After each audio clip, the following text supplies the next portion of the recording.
We've spent a lot of time on how to build predictive models of data, classifiers, regressors, probability estimators.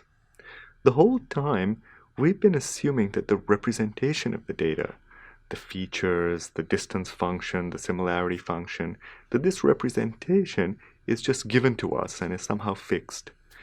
But in general, this isn't the case.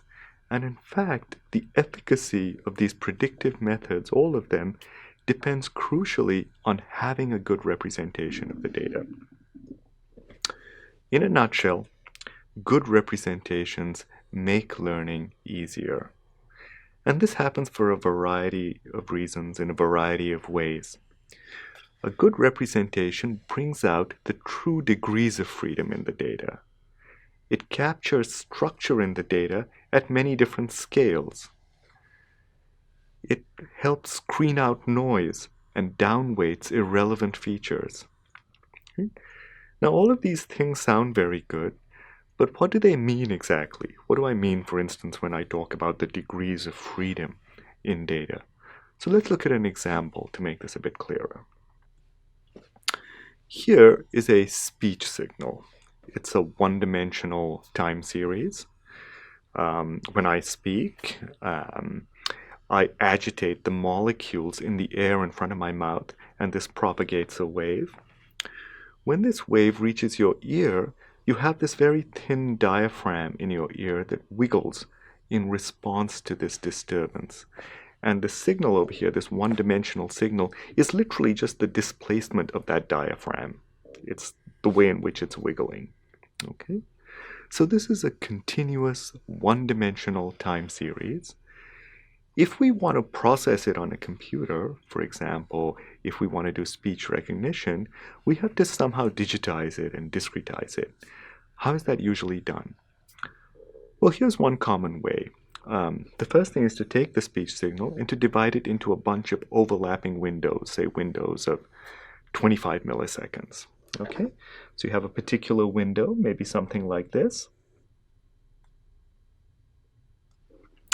And then, for that window, you apply a variety of filters. So maybe filter number 1 looks like this. Okay, and filter number 2 looks like this. And filter number 3 looks like that. Each filter yields a number. So maybe this yields 23, this yields -6, this yields 17, and so on. And these numbers get stacked together into a vector. In this way, that window of continuous sound gets converted to a point in some higher dimensional Euclidean space. Okay? Now, the more filters we use, the higher the dimension. So we can actually get a representation that's super high dimensional. But there's something a little bit deceptive about this. After all, even though it might seem very high dimensional, the speech is produced by a physical apparatus, by my vocal tract. And this is a physical system that just has a few degrees of freedom.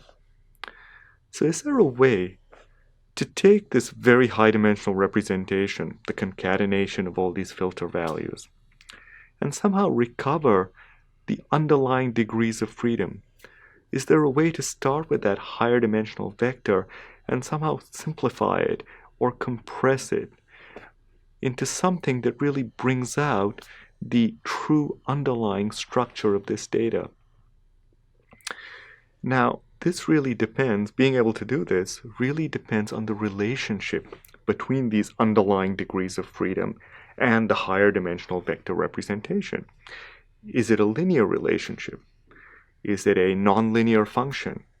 Is it some other type of encoding? We will be investigating a lot of these different possibilities. Another important aspect of representation learning is that the structure that we need to discover is often at multiple different scales. So imagine what's needed, for example, in order to understand an image. There is some very low-level structure, for example, the individual edges, like this. Okay? Then there's slightly higher dimensional structure, where, for example, a bunch of edges have been combined to yield a familiar object like a window. And this kind of composition, this combining of simple parts to yield a slightly more complicated object, can be applied over and over again to yield progressively more complicated things, like the house, the cart, the horse, and so on. So we're interested in representations that have this multi-scale aspect to them. So in representation learning, the goal, in a nutshell, is to uncover structure in the data.